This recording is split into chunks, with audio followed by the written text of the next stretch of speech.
30 odd 6 magic bullet. How do you square that if it can be squared at all? That is one of the biggest problems with the official narrative. I've seen guys that have put thousands upon thousands of rounds downrange with every type of gun that you could think of, Green Berets, Navy SEALs, etc. And the conclusion is the same pretty much by every single one of them.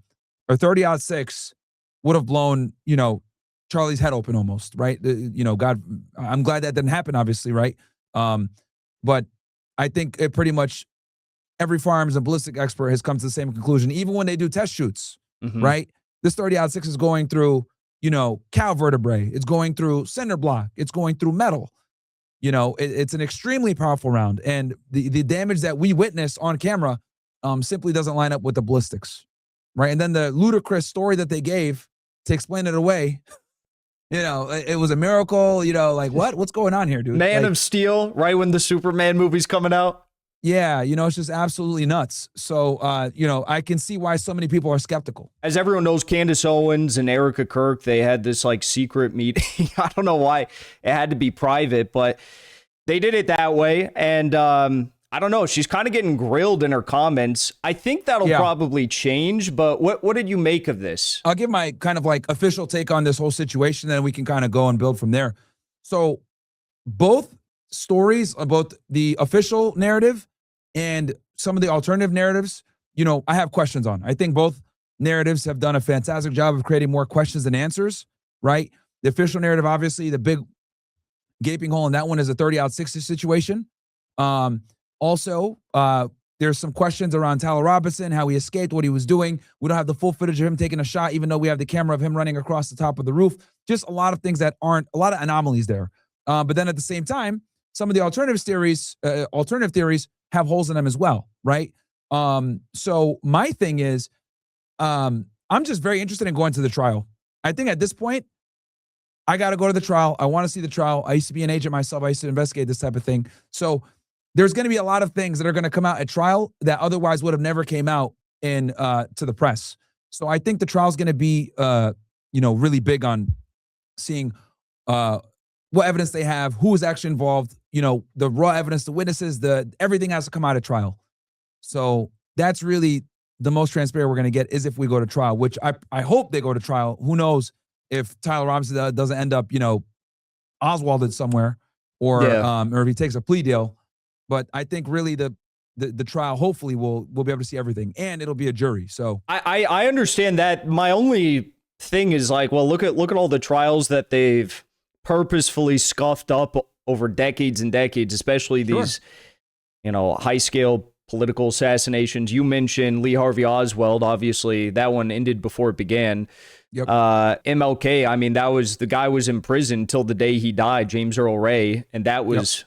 He was overturned, I guess, technically in a civil lawsuit. He was proven innocent, but he was already dead. The family produced 70 witnesses. It was nuts. 70 witnesses, 4,000 documents. I mean, and it was overwhelming, the evidence looking back at it. So what is do you have any fear surrounding that okay, he goes to trial, but they've been through this before? Of course. I mean, there's always going to be, problems. There's always going to be things that aren't going to hold up to scrutiny. I would say, because at this point, we don't have answers. I think a lot of us have more questions than answers. There's so many anomalies in both theories. So that's why I've been very reluctant to be okay, I think this happened and this happened. What I will say is both sides have a problem, and I'm waiting until all the evidence comes out so I can formulate, a coherent thought process of what I think happened. But man, I don't the thing that pisses me off, right, is someone that used to be on the job. The U.S. government needs to understand that transparency is low, thanks to the Biden administration many decades before that. The trust in the FBI is low, and the trust in law enforcement and the government in general is low. This case obviously has enormous public interest. Put it all out, man. Pour it all out. You guys already said that he's the lone shooter. There's no conspiracy. This isn't a high side case. Put it all out. Because if anything, what will happen is you'll regain the public's trust. Because the reason why, people like Candace Owens and Ian Carroll, yourself, people that might, doubt the official narrative, you guys are blown up because people don't trust the government anymore. So Kash Patel has been priding himself on being transparent. Okay. It's not that much to beat Christopher Wray out. So you guys need to go ahead and declassify this case too. Now, here's the other problem too. The FBI is not running this case. It's actually the State Bureau of Investigation, which is Utah's equivalent of the FBI, for those that are wondering, and the foreign watchers. So every state has like their own investigative body alongside their state police. They're the ones running this case. It's a state case. So that's another problem too that we have, where they're not being transparent either. How do you look at things like the Patsy, saying that Candace Owens has a source on record, I guess, a nurse at the hospital, saying that the Patsy said that he was paid to say what he said, what he did, what he said.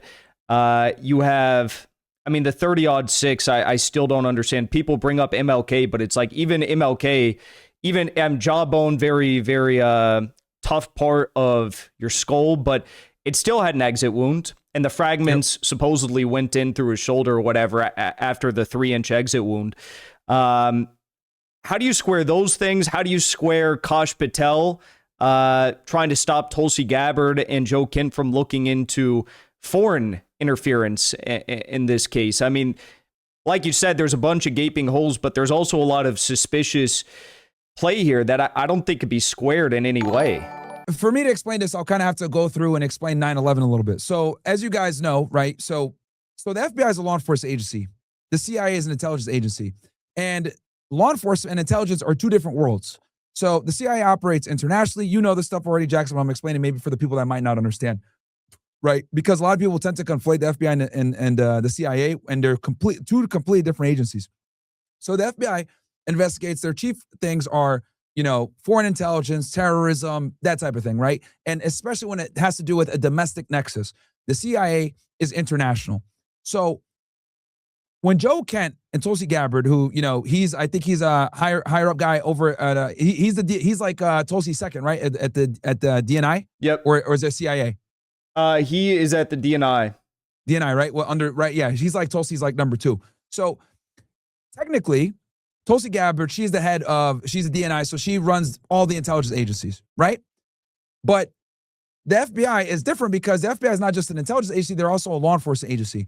And intelligence and law enforcement are two different worlds, because when you're collecting intelligence, right, and your job is to collect information, a lot of the time that stuff is classified, right? And a lot of the time, the way that you procure that information is illegal. Let's just be honest. You're intercepting phones without court orders, you're beating up people and, the waterboarding them, you're collecting information all different types of ways. Intelligence operates in the dark. Law enforcement tends to operate in the light. Why? Because everything is discoverable.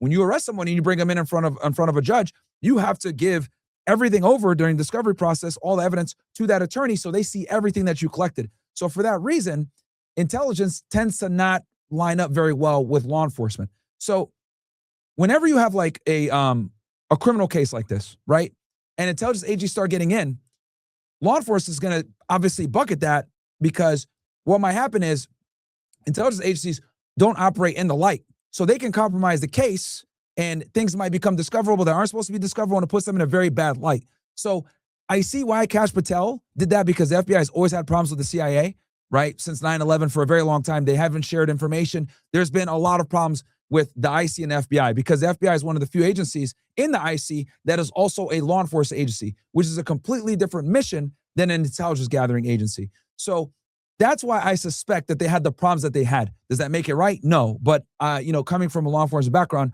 I just know that the FBI and the CIA and intelligence agencies, for that matter, have always butted head with law enforcement agencies, because we have two different routes on how we do things. CIA intel agencies are collecting information in all types of ways. They don't give a shit. Meanwhile, law enforcement agencies have to collect them in a way where it's legal, because it's going to have legal scrutiny when you present that evidence in a court. Yeah, I understand what you're saying. It just looks weird, and I think it looks bad optically, though. It does. It looks very bad, and I feel like that was only leaked either by way of a personal gripe stemming over a larger issue with Kash Patel and Tulsi, or it was leaked because there's sincere concern that Tulsi or Joe Kent has regarding this. 30-6 magic bullet. How do you square that, if it can be squared at all? That is one of the biggest problems with the official narrative. I've seen guys that have put thousands upon thousands of rounds downrange with every type of gun that you could think of, Green Berets, Navy SEALs, etc. And the conclusion is the same pretty much by every single one of them. Or 30-6 would have blown, Charlie's head open almost, right? You know, God, I'm glad that didn't happen, obviously, right? But I think it pretty much every firearms and ballistic expert has come to the same conclusion, even when they do test shoots, right? This 30-06 is going through, you know, cow vertebrae. It's going through cinder block. It's going through metal. You know, it's an extremely powerful round. And the damage that we witnessed on camera simply doesn't line up with the ballistics, right? And then the ludicrous story that they gave to explain it away, you know, it was a miracle, you know, like what's going on here, dude? Man like, of Steel, right when the Superman movie's coming out. Yeah, you know, it's just absolutely nuts. So, you know, I can see why so many people are skeptical. Yeah. Yeah, that you know, one, it's not, you're not, people aren't crazy for being skeptical with the official narrative. And dude, as someone that used to work in federal law enforcement, I was pissed off when I saw it too. I was like, what, you guys think the American people are stupid? Like, did you not see JFK? Did you not see USS Liberty? Like the American public no longer trusts the government. Like, what are you guys doing? This is a monumental, you know, I don't want to F up, right? We're on YouTube. So like you have a chance with a case with huge profile, right? That isn't a high side case. Like, you're saying there's a single shooter, put the information out. There's also another weird thing is I thought I was going to see a bunch of stories about this in the mainstream media today, but we didn't see that. We had, as a result of this meeting with Candace and Erika, obviously I think one of the biggest items of contention were the texts that Charlie allegedly sent the day before the shooting saying, I feel like they are going to kill me. He wasn't specific, whatever. That seems extremely weird to me. And it seems weird that if those texts were real, the FBI wouldn't say, or the state commission, whatever, they wouldn't say, hey, maybe there's something we can gather with further context from these messages. And Erika Kirk said, no, the texts don't exist. Well, Candace came out and said, Erika did confirm they existed once we met in person because they were signal messages and they weren't in the regular, you know, iMessage category. So what is going, like, how can they square not looking into the phone? Erika still has the phone, presumably, and they've never had the phone. The feds have never had it. Why would they not look into the phone? Absolutely crazy. Absolutely crazy that she's still in possession of the phone. I mean, the only rational explanation I can say is so law enforcement has a device. It's called the Cellbrite. It's actually Israeli technology, right? And the Cellbrite, what it does is for your audience, I know you know what it is, but I actually don't. Oh, you don't? Okay, no. So Cellbrite is a technology.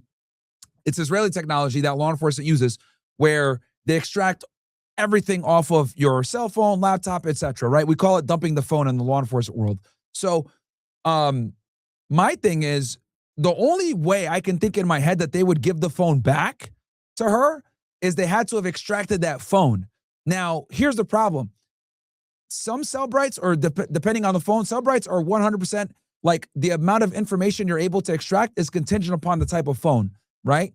So if it's a newer iPhone, you might not be able to get everything out. Certain apps, you might not be able to get it out. Or if you do get the information out, it's all encrypted. So a lot of the times, it's always best to have the physical phone. Always best to have the physical phone, especially with programs like Telegram, Signal, etc. With the rise of these encrypted messaging services, it's always best to have the hard device. So the fact that she has the phone, that's a bit alarming. Like, they should have the phone. Or at best, they had to have had the phone for a few days, a week or two to really go through it, because the victim's phone is going to be a fantastic piece of evidence to be able to figure out, you know, did he have any enemies? Who was he communicating with? Who was he, making phone calls to, text messages before and after, or like right before the shots fired? Like, all of these things are extremely important. Now, I can see maybe why on Erika's side, because since he's deceased, she probably had to be the one to give consent. And I wouldn't be surprised if she told law enforcement, like, you guys can do unlimited consent. I have to be here and like let you guys go through it or whatever, unless they went and got a search warrant. But, that would be the other way, but that might not look good optically. So I don't know. It's a little weird that she has the phone. I'm not going to lie. Like, law enforcement should have that phone, especially since they know that he was communicating on encrypted apps. And we know that extracting that from a Cellbrite doesn't always work all the way.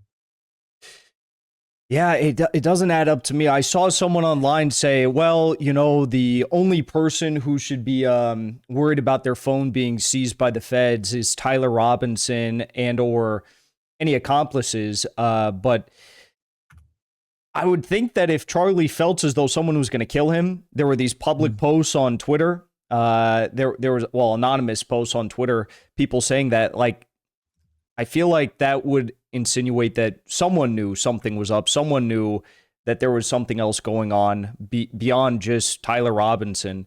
And that would probably warrant, even in a case like that, Erika would still have to give consent for the phone because she's next of kin. More than likely, yeah. Because what they're gonna say anytime they assess like privacy, right? On that, they always ask like, is there a REP, which stands for reasonable expectation of privacy? So obviously, with your cell phone, that's at this point with the amount of information that are on cell phones are like right under your house, right? When it comes to the Fourth Amendment and getting your probable cause. So she probably would have to be the one to consent, since she's legally his wife. And I would not be surprised if she was like, I don't know what's in there. I don't want all that stuff coming out. There could be some embarrassing stuff that comes out. I'm going to be here as you guys go through his phone, right? Maybe a limited consent search. But yeah, I mean, it is kind of weird that she has a phone. But what I will absolutely say is that the official narrative creates more questions than answers. So I think anyone that's questioning the official narrative, I don't think they're crazy for doing so. Obviously, everyone has their own theory of what might have happened, etc. But I don't like the fact that they're not being transparent. And like, for example, like the ballistics alone, like, come on, dude. Like the American public are smarter than that. Like, what are you guys doing? Like 30-06 and with that kind of wound? Like, I don't know. It just